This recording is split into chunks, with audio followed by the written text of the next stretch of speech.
Hi everybody, welcome to today's daily update. I'm Claudia Collins, Partnership Manager for the Advantage Business Travel team. We've been working hard to support members over the past few weeks, ensuring that supplier alerts and updates are available on the Advantage Coronavirus Hub. As I'm sure you're aware, the airline policies have been regularly changing on an almost daily basis, so we've pulled together a consolidated summary by airline, which is now available for you to view. This can be accessed via a link in the hub and has been built as a dynamic worksheet which will automatically update as soon as we receive new airline updates. Just a word of caution, this document is intended for a quick reference guide and therefore you should always check the details contained within the individual airline policies. If you have any specific details that you need clarification on, please get in touch with us. Today's update will be delivered by Jo Kolatsis from the Themis Advisory and will focus on the fast-changing legal and regulatory landscape of the industry. We're aware that there is a lot going on in terms of industry body lobbying and areas of concern around current legislation and regulation, and that is why we have decided to focus on this topic today. Jo has been working closely with Advantage on many areas of concern for our members and will aim to provide clarity on some of those areas today. I will now hand you over to Jo, but before I do, I would like to make a special mention and give thanks to our TMC advisory group for all their support and input over the last few weeks. Over to you, Jo. Evening everyone, I'm Jo Kolatsis and I work with Advantage on their legal and regulatory issues affecting them and their members. Suffice it to say, we have never been busier than we are right now, as I'm sure all of you are, as we navigate our way through these COVID-19 issues that are presenting themselves to us daily at the moment in various different forms. Advantage are working really hard behind the scenes to try and support their members wherever they can, and to that end they thought it would be helpful for me to give you a bit of an overview of the regulatory framework as it stands at the moment and the industry efforts that are ongoing in terms of lobbying government to try and get some measures in place to support the industry at what is a really unprecedented and difficult time all round. So there's two key points that I'm going to talk to you about today. One is compliance with the package travel regulations 2018 and obligations in view of COVID-19, and the second is the issue of airline refunds and more particularly IATA airline refund issues that some of our members are experiencing. So before I get going, I just wanted to say that obviously we are dealing with a phenomenon the likes of which has never been experienced before, and I don't think any of us thought we'd see something like this in our lifetime. It's not surprising, therefore, that the legislators didn't account for it when they were putting some of this regulation together.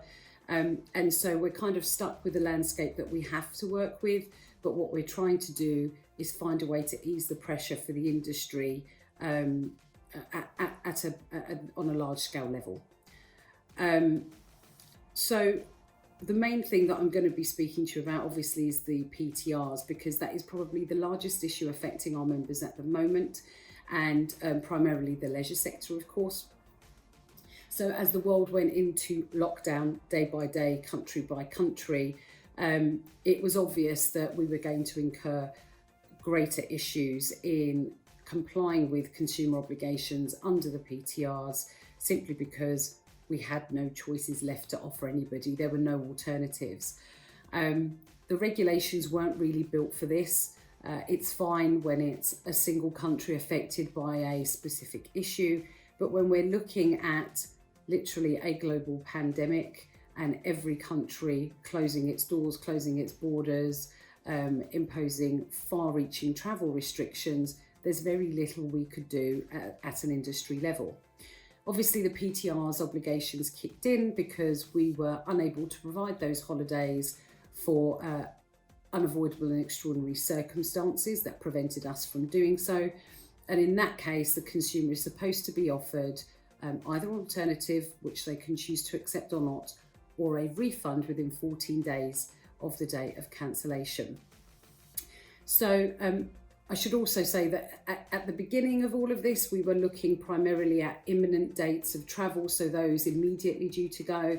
But as time has gone on and some of these travel bans are extending for sort of 30 days or more, it's just harder and harder to see how those later on aren't going to be affected. So as this went on, organisers obviously suspended their programmes. There's quite a few people that have done that now because it became absolutely impossible to trade without making it even worse for consumers, which is not something that anybody wants to do. So the issue of refunds reared its ugly head, and the speed at which the refunds were being requested and the timescales that everyone was supposed to comply with just created a massive problem across the board. There was a huge amount of uncertainty that remains today. Bookings dried up overnight, new inquiries are quieter, and as a result, cash became tight really, really quickly. Most businesses were left with absolutely no choice but to suspend their programs and try and stem the strain on their businesses in terms of cash, while balancing the consumer issues as well as keeping their business going. So businesses are facing this through no fault of their own, and everybody is alive to that. I mean, it's all we ever hear at the moment. So Apter have been working really hard with their lobbying efforts in terms of the government and trying to get a relaxation of the package travel regulations, which I think we all agree should be applied in this instance. They're fully supported by Advantage in that vein, and while there are no changes at present, and I do need to make that absolutely clear, right now we have no official relaxation of the package travel regulations that has come from the UK government. But what Apter have done is give the industry an element of guidance that they can rely upon in order to give comfort to their customers to try and ease this immediate period.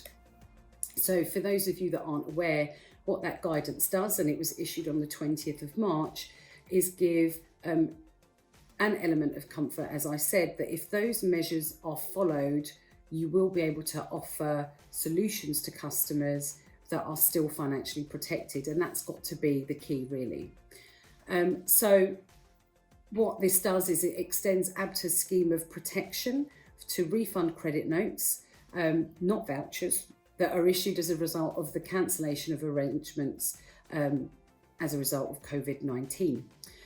They have put a deadline on those refund credit notes that you can issue, and there is specific guidance about how they should be issued, but the deadline is 31 July. So essentially what Apter is suggesting is that where you can't give an immediate refund or you can't offer an immediate alternative, what you can do is try and persuade your customer to accept a refund credit note, so long as it is either redeemed for alternative travel arrangements or a cash refund by the 31st of July 2020. Now that date may change in future, but I guess that is wholly dependent on whether or not we get some clarity from government on the way forward as to the relaxation of the PTRs. It's really important that I highlight that this does not remove the consumer right to a refund, which is causing a bit of confusion at the moment. That right to a refund remains, and no one should be denying a refund, but if you can validly help your consumers understand that there is an alternative for them, that means they have the time ahead of them to make those alternative choices when you're able to offer them, or if they don't work, still the cash refund and the money's protected, then hopefully it will give customers the confidence that they don't have to make an immediate decision, that their money isn't at risk, which is really important. And when we can make some plans once the future is a little bit clearer. This position is supported by the CAA as well and will apply to atoll bookings as long as that format is followed, and it's really important that it's termed as a refund credit note, not a voucher, I nearly said it then. Otherwise, it will affect the scheme of financial protection available. I know that other organisations, including ABTOT, are doing something similar for their protection for their members. And it's important that everybody tries to follow this guidance, which is also sanctioned by the EC at European level, the European Commission, which is responsible for giving us the package travel directive after all. But they were very keen to say that member states can implement changes in this way that allow for credit notes as an alternative to refunds, as long as the right of refund is not taken away from consumers. So that's really important. So Apter have given us this guidance, which is absolutely great. It's something that we needed desperately in the absence of an absolute relaxation on the PTRs as they currently stand, but it does help the industry try and deal with what they're currently facing. So some of the other lobbying efforts that they're undertaking at the moment with government is that, as well as a formal relaxation of the PTRs, they want organisers not to be responsible for refunds where those refunds are not forthcoming from suppliers. So essentially only to refund what you physically get back. And in the event that you can't get that money back or it's not forthcoming, then the government should implement some sort of hardship fund or scheme in order to fulfil those refunds. They also want the 14-day time limit or payment window to be removed at the moment, because that is also a problem, and that refund credits should be permitted as an acceptable alternative means instead of a cash refund immediately, as long as the protection is carried forward and the refund is always available. I know that there is also some discussion with merchant services providers about Section 75 of the Consumer Credit Act, because obviously the issue of claims via credit card companies and chargebacks remains. So it's really important that we try and tie this up as holistically as possible to stem the flow of immediate cash out of the door while we're trying to figure out what the future holds for the industry and when some of these destinations are going to be up and running again, so that we're fully prepared for consumer purposes to be there to support them when they're ready to make those choices.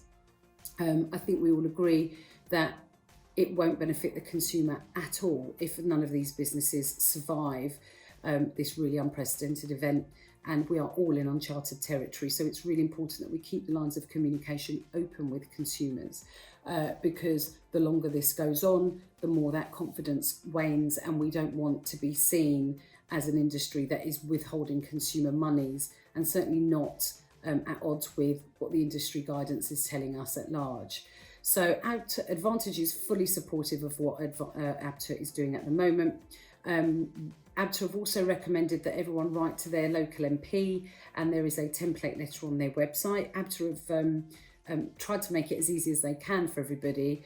Advantage have also written to their MP, and we would encourage you to obtain a copy of that template letter, or just write to your MP yourselves and just explain why you fully support these measures and you want them to come out in support of you at an industry level and your business, which is going to be key to everybody's constituents. So I think the one message that I would say there is really hammer home that consumer protection element if these refund credit notes are properly issued. We don't want to see the consumers suffer unduly as a result of all this, and that right of refund does remain, so we have to be clear about that and give them as much information as possible. So the second point then, still on the topic of refunds, is about airlines, and we've seen all sorts of stories about airlines also not refunding and offering a credit scheme, much like the travel industry is doing at the moment, simply because they have the same issues that we do. And when I talk about the travel industry, I do talk about the airline sector being part of that industry and a very important part of that industry. This does obviously affect our retail and business travel members as well.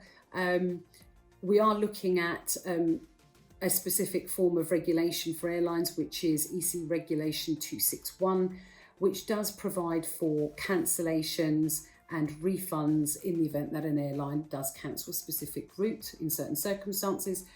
You may also have come across it for delays and overbookings, which is commonly what it's known for.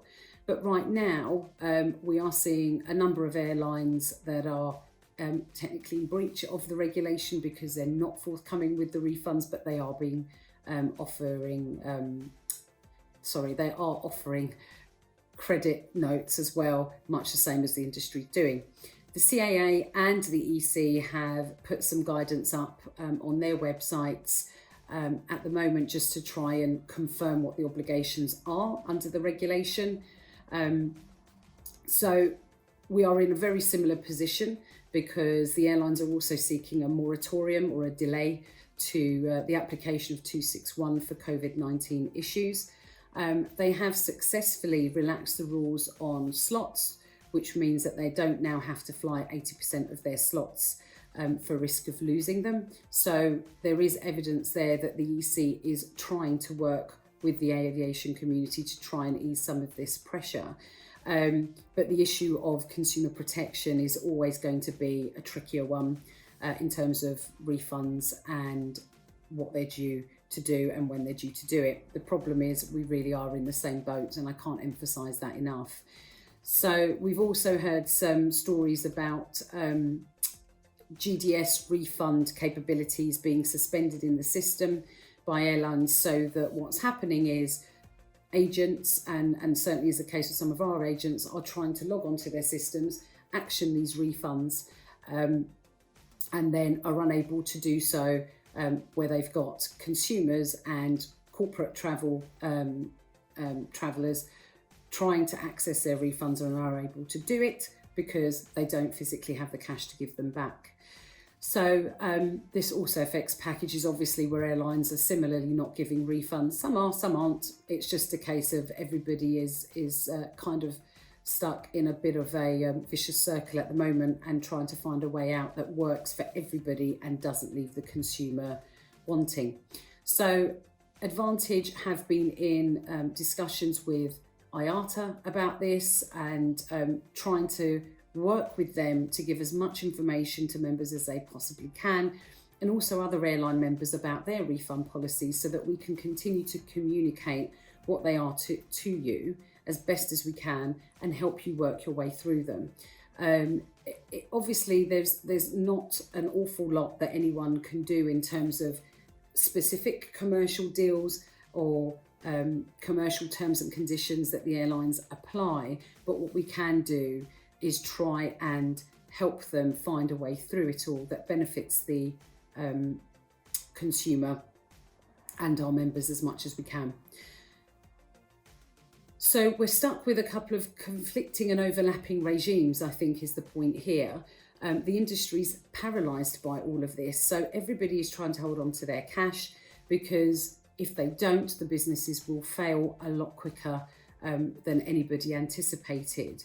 And we can't meet those consumer demands without people risking their own businesses or going bust. I said before, the customers won't be better off if the industry doesn't survive. So we've tried to communicate all of those messages to IATA and other airline industry groups and try to bring them around the table so we can support their efforts and help them ease their discussions with their airline members, so that what we can do is come up with a collaborative and cohesive scheme that works for everybody. It's important to say as well that IATA did flag up to us one of the issues that they're facing is a lack of people logging their issues and concerns on the IATA portal, because in doing so it means IATA then has access to all the data it needs in order to raise issues with their airline members in the right way. So this is also the way they information gather, so we have to help them do that. So please do that if you haven't done so already. For us, it's about hammering home that message that none of this, if it's done correctly, will be to the consumer's detriment. In fact, it's the opposite. We're trying to make sure that this uncertainty and troubling time that is affecting the industry does not leave the consumer bereft of choice when we come out of all of this. So if all of these government measures are implemented at some stage, it means the industry is properly supported and we can properly start to communicate those measures to customers as soon as possible. I think it's safe to say that the risk of getting it wrong means the industry could be tainted with this for a very long time to come, and nobody wants that. Advantage are heavily promoting some of this industry messaging, really working behind the scenes to support all the lobbying efforts and make sure that our members' concerns are heard and are dealt with and are not forgotten, really. That's the main thing that we want you to understand. So there's three main messages that I want to leave you with today, and I'm sorry I've rambled on a bit, but one is please don't forget to sign up to this letter to your MPs and get it out there as quickly as possible. So the more pressure we can add, the better. On the refunds issue, please follow that guidance note as it stands at the moment. Even if you're not an Apter member, I think it's a really good way of coming together as an industry and supporting a process that works for now, even if it is just a short-term solution. But please don't deny refunds, because that's not right either. We just have to try and make sure that their customers are given the confidence they need, but make sure those refund credit notes are issued in the right way with the right language so that they are properly financially protected. And don't forget to log your IATA airline member concerns on the IATA portal so that they can be properly addressed at IATA level, and we are picking up those discussions with IATA regularly as well. So in the meantime, Advantage will continue to update you and give you all the information that you need going forward as soon as it becomes available to us. Our intention is to create a really collective and collaborative effort so that the industry emerges from this stronger, and so that we're free to tell our tale another day and the next chapter of our industry story when we do emerge from all of this. So in the meantime, stay safe, and I wish you all well. Have a great evening. Thank you. Thanks, Jo, and just a reminder of the key points from today's video. Do try and send the MP's letter that Apter have helped prepare so we can apply as much pressure as possible for the changes to the package travel regulations. Point 2, on the leisure side, please make sure you're not actively denying refunds, but rather persuading customers to accept a credit note, safe in the knowledge that their money is protected. Just make sure those credit notes are correctly issued. In the case of IATA and BSP refunds, do make sure you're notifying IATA of your concerns and continue to speak to your airline partners to try to find workable solutions for your customers. Thank you. Have a good evening.